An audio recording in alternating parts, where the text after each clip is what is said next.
Hello OneMinuteLab. Today we will see how we can disable versioning on our bucket using AWS CLI. So let's move to AWS CLI. As you can see, we are now in our AWS CLI. First of all, we need to log in with AWS credentials. For this, type AWS configure and hit enter.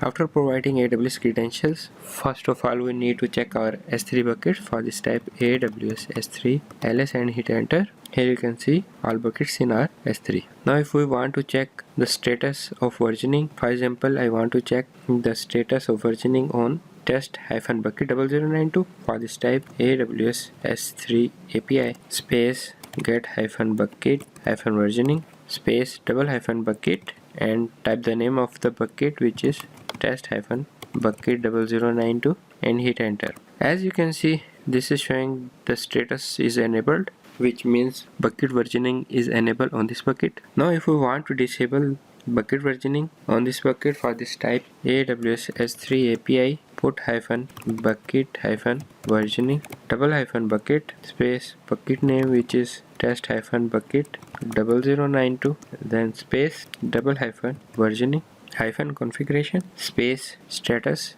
is equal to, for disable we use suspended, and hit enter. As you can see, our command is executed successfully. Now if we again check bucket versioning by using get-bucket versioning command and hit enter, here you can see now the status of versioning is suspended. Hope you like this video. See you in next video.